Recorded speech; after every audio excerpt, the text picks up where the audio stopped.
Hey everyone, it's Joelle at Brooklyn Book Doctor. How's it going?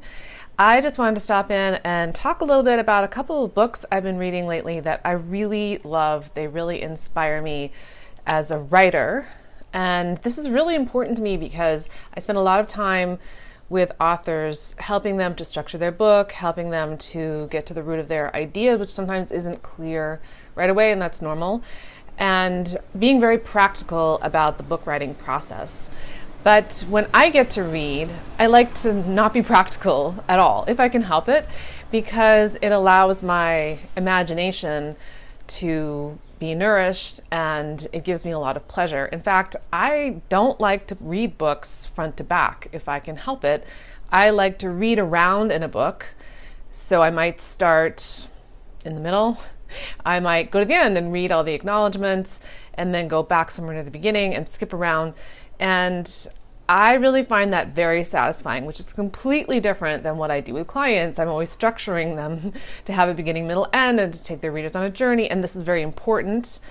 And when the authors that I'm reading are putting together their book, they are definitely thinking about this also. But as a reader, for pleasure, I like to do things out of order.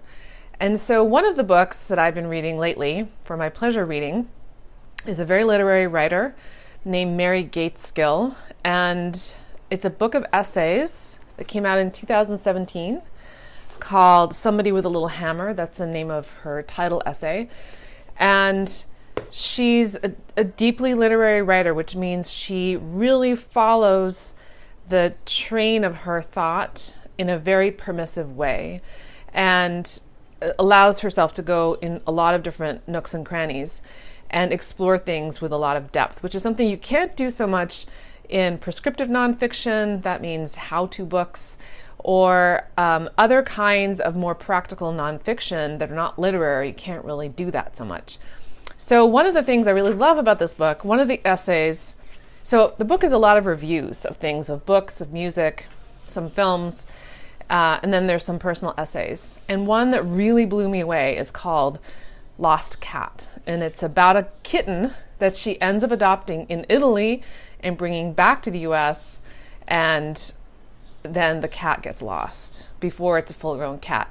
And it's about her relationship with this cat, about her search for the cat, about her falling in love with it and bringing it back to the US, which is not something she would usually do.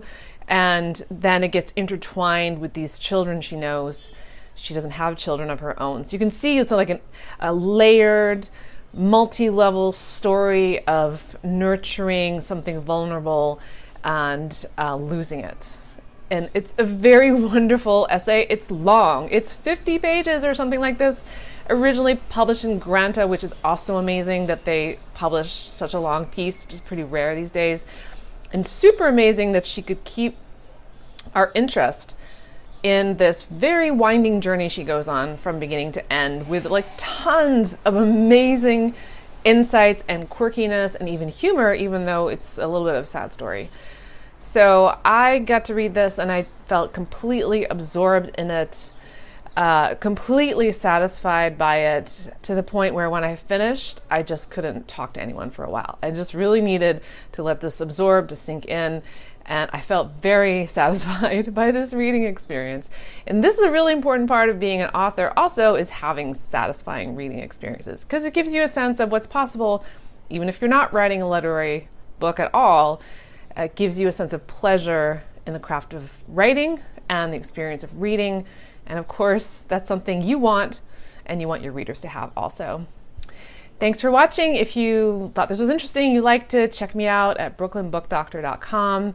Follow my posts, share me with your friends. I'm going to be opening the Book Proposal Academy in September. It's a long way off, but maybe you've got something in mind that's percolating and you want to just check it out with me. Feel free to get on a call. We can chat about it. Hope you have a great night. Talk to you soon.